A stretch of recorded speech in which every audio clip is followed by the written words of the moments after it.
No, no es antidemocrática, pero tampoco es que un país que tenga este mecanismo revocatorio es un país más democrático. En todo caso, el derecho que aparece en la Constitución, de mi punto de vista, ha tenido un desarrollo a partir de la ley 26300, que, probada a lo largo de 15 años, ha mostrado grandes problemas e impactos negativos, sobre todo en el gobierno local. Sí, es una de las definiciones, es el gobierno de las mayorías, pero con el respeto de las minorías. O sea, no es suficiente, porque si no podría convertirse también en lo que también se ha dicho, y es una frase conocida, la dictadura de la mayoría, ¿no? Es decir, no es solamente construir una mayoría para que gobierne, sino que esa mayoría gobierna dentro de ciertos marcos que ya, digamos, se ha casi estandarizado a nivel mundial. Por ejemplo, el poder representativo acotado, de alguna manera equilibrio de poderes, en fin, varios de estos elementos que hacen efectivamente un gobierno de la mayoría, pero con respeto a la minoría.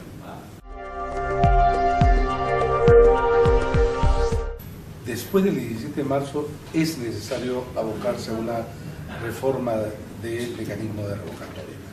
Algunos consideran que esto debe eliminarse de la Constitución, pero es difícil realmente hacer reformas constitucionales. En nuestro país en los últimos años casi no se ha podido hacer, el Parlamento está disperso en términos de bancadas, pero creo además que no hay ese ánimo. Pero sí hacer ajustes. Hay varios ajustes de la Ley de Derecho de Participación y Control Ciudadano 26300. Dentro de eso, de los varios mecanismos, está la revocatoria. Dentro de ella, creo que es necesario ajustar el tema de las firmas de adhesión. En todos los países que hay revocatorias, que no son muchos, de hecho sea de paso, allí donde la jerarquía de la autoridad es más alta, los requisitos también son más altos.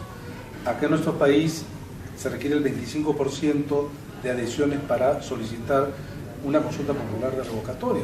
Resulta, sin embargo, con un techo máximo de 400.000 que dice la norma, pero la única circunscripción que supera esto es Lima, y por lo tanto Lima tiene 6 millones, poco más de 6.300.000.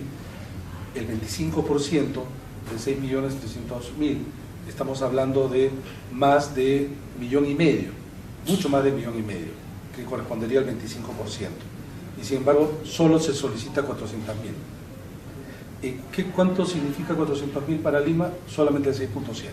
Es decir, para el resto del país, distritos, gobiernos regionales, municipios provinciales, se solicita el 25%, pero para la alcaldía de Lima, solo el 6.7%.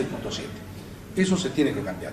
No se puede desproteger a la autoridad en general por ese punto. El segundo punto es algo que es necesario reformar lo que se ha reformado. Porque inicialmente la 26300 señalaba que para revocar una autoridad se requiere la mitad más uno de los electores. Sin embargo, esto fue modificado y hoy día es la mitad más uno de los votos válidos.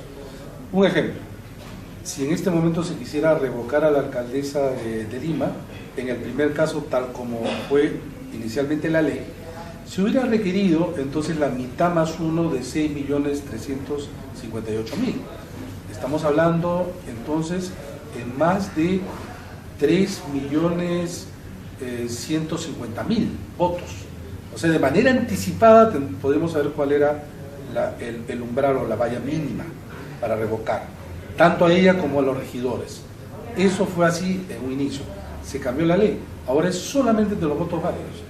Y digamos, haciendo un ejercicio, si van a votar 6 millones y supongamos que los nulos y blancos son 4 millones y solamente 2 millones es votos válidos, entre sí y el no, y digamos que el sí gana con 1 millón más 1, la diferencia entre 1 millón más 1 y 3.150.000 es grande. Es decir, lo que se ha bajado es la valla. Y esta valla, este mínimo para revocar, no lo tienen otros países. Porque la idea es que se busca proteger a la autoridad. Por un lado el derecho, pero también la autoridad. Que Y esta autoridad no es una autoridad designada, es una autoridad que nace de una elección, es decir, del voto popular. Y ahí debe estar acompañada de otro elemento, que no se puede revocar a una autoridad con menos votos de los que salió elegido. Pero ya en nuestro país, en los últimos 15 años, en los 8 procesos de consulta popular revocatoria, ya se ha revocado a 19 autoridades, 9 de ellas alcaldes, con menos votos de los que fue elegido. Es decir, no es posible que una persona que una competencia entre varios candidaturas tenga un número de votos, se le revoque con menos número de votos.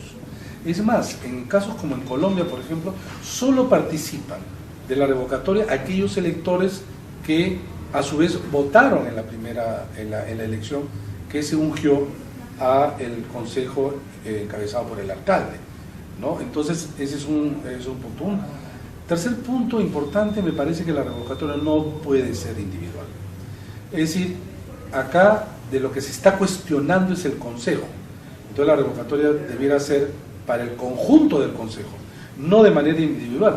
¿Qué hace? Esta de manera individual hace que esta revocatoria, al ser 40 en Lima, se vuelva compleja, confusa, la gente no conozca además a los regidores, la mayoría de gente no conoce a los regidores. ¿Cómo puede votar por el destino político de un regidor si no lo conoce? No conoce el nombre. Y se hace campaña para marcar 40 veces sí, 40 veces no, cuando en realidad no se conoce. Creo que esto se debe sobre todo a esta norma que dice que la revocatoria debe ser individual. Es más, podríamos, bajo esta idea de la consulta que puede ser individual a una autoridad, podría darse el caso que un grupo de promotores recojan firmas para revocar a un regidor de Lima, de los 39. Y consigue las firmas, tendríamos que ir a un proceso electoral que cuesta 100 millones de soles solo Lima para para poder decidir si se revoca o no esa autoridad en el extremo. Pero así está la ley y es por eso que hay que modificarla.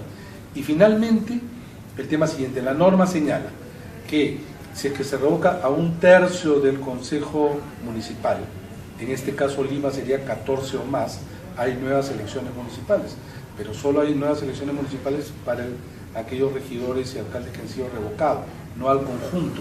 Esto crea un problema porque en los municipios de 1963 está la idea central es que el alcalde debe tener siempre mayoría absoluta.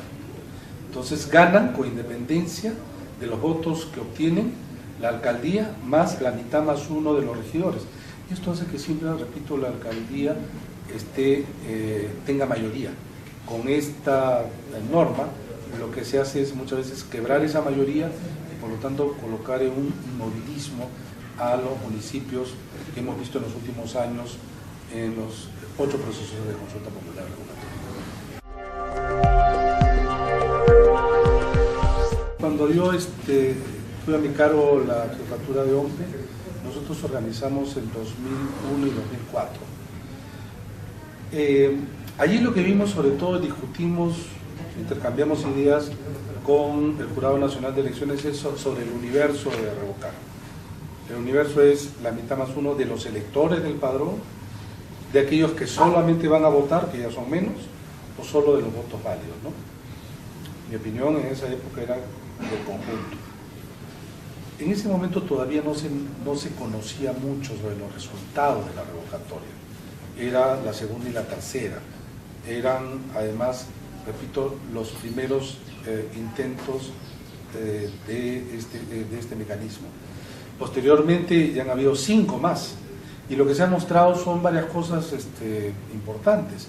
Una de ellas es que, en un estudio que estamos haciendo acá en la Universidad Católica, salvo en un caso, que es Lima, donde la perdedora de la elección, Lourdes Flores, en todos los casos, los perdedores de las elecciones están directo o indirectamente ligados a los promotores de la revocatoria. Y esto lo que nos indica es que se pierde la elección y se quiere revocar a quien ha ganado. Es decir, algo así como todos contra el ganador. Esta ha sido una práctica lamentable, pero que así. En los últimos, repito, 15 años en los 8 procesos de consulta popular revocatoria.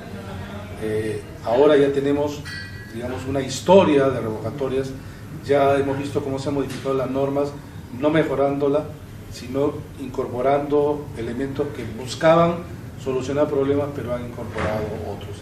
En consecuencia, es necesario abocarnos después del 17 de marzo a una modificación, una reforma electoral para la ley 26.300, ley de derecho de participación y construcción.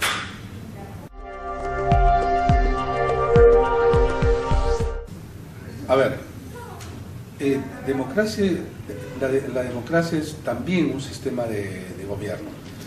Los gobiernos, sin embargo, republicanos, las repúblicas, lo que tenemos es una figura que es básicamente encarnada o a nivel unipersonal, la presidencia de la república, o un ejecutivo construido a través del parlamento con una figura de, digamos, primer ministro. Hay parlamentos que son democráticos y hay parlamentos que no son democráticos, pero en todas las democracias hay parlamentos. Hay democracias que se desarrollan en repúblicas, pero hay democracias que no se desarrollan en repúblicas, ¿no? Por ejemplo, lo que son las monarquías constitucionales.